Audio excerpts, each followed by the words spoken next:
My bosses thought I was just a quiet middle-aged woman who cleaned up their messes while they bought sports cars. They had no idea that a single sentence I hid in an $80 million contract years ago was about to completely destroy their careers. When they denied my tiny salary raise, they unknowingly signed their own professional death warrants. It is funny how the people who never read the fine print are always the ones who end up paying the heaviest price. My name is Diane, and I worked as the lead contract database manager at a high-tech software company called Nexus Cloud.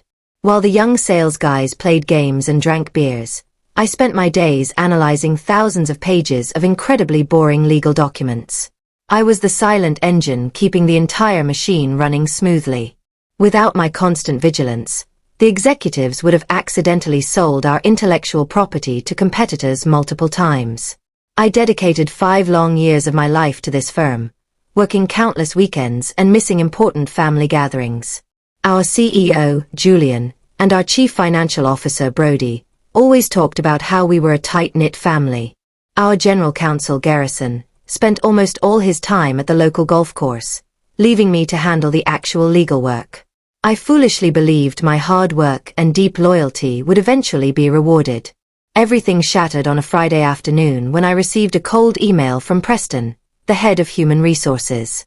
He wrote that my stellar performance review was highly appreciated, but my requested salary raise had sadly gotten lost in legal. By the way, before I tell you what I did next, please let me know in the comments which country you are watching this video from, and if you enjoy these stories, make sure to subscribe to the channel right now so you never miss the next big twist. A cold, quiet wave of absolute clarity washed over me as I cleaned my glasses at my desk after reading that email. I realized they saw me as an invisible piece of office furniture rather than a valuable human being. Instead of getting angry or throwing a useless tantrum, I decided to take a very close look at our biggest client deal. That massive contract with a defense logistics firm called AeroCorp was something I had personally drafted years ago.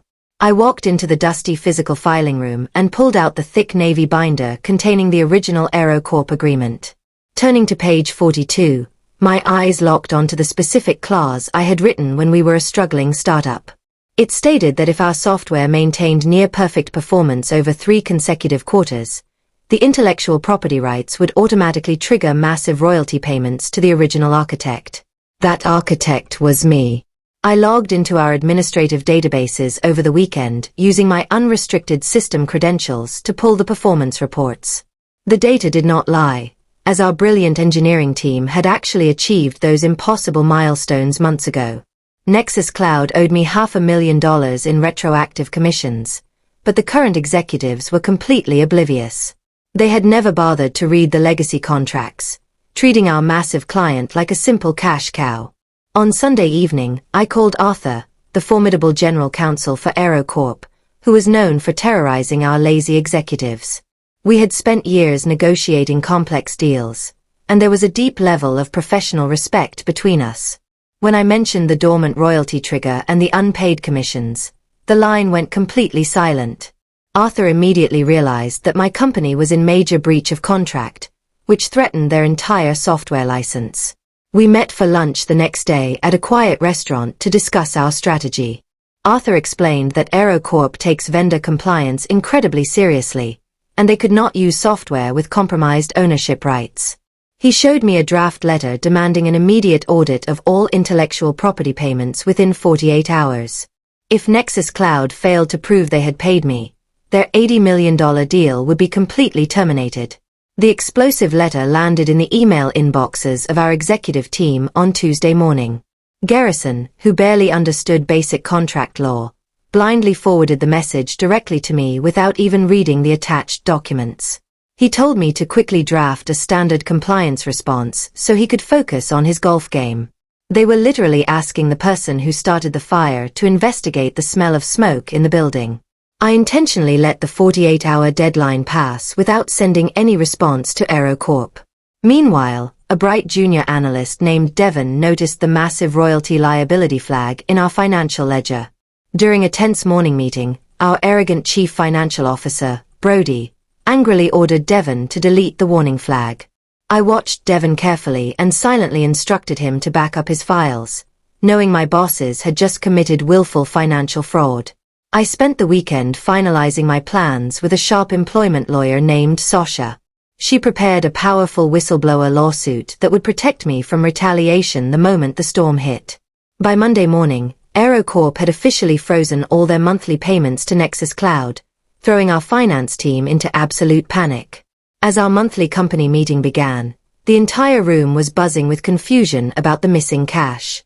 Just as Julian stood on stage bragging about our record-breaking profits, the back doors of the break room burst open. Two serious men in dark suits walked in and handed Julian a thick stack of federal court papers.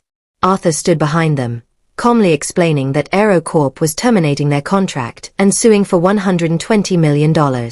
The room fell into a suffocating, terrified silence as Julian stared at the documents. Garrison ran his fingers through his hair as he finally read page 42 of the original contract. His eyes widened in absolute horror, and he slowly looked up toward where I was standing near the exit. 200 employees turned their heads to watch me slowly walk toward the stage in my sharp black blazer. I calmly handed Garrison my lawyer draft, explaining that my lost raise had finally been found. Inside the locked boardroom, Julian and Brody desperately pleaded with me to make the massive lawsuit go away. They offered to pay my back royalties immediately if I signed a waiver to restore the AeroCorp contract. I agreed, but only under my own strict terms, which included a promotion to compliance director reporting directly to the board. I also demanded full authority to audit all executive expenses, which made Brody turn completely pale. The wire transfer cleared in my account just 48 hours later, showing nearly $500,000. Julian was quickly sidelined by the board, and Brody was escorted out of the building after my first audit revealed his personal financial schemes. Garrison remained at the company, but he now reads every single contract with trembling hands. I moved into the corner office, bringing Devon along as my senior compliance analyst.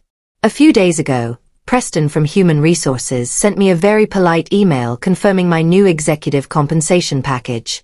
I smiled as I replied, telling him to file it carefully so it would not get lost in legal again. I learned that you should never let people mistake your quiet dedication for weakness. Sometimes, the most powerful person in the room is the one who silently reads every single word.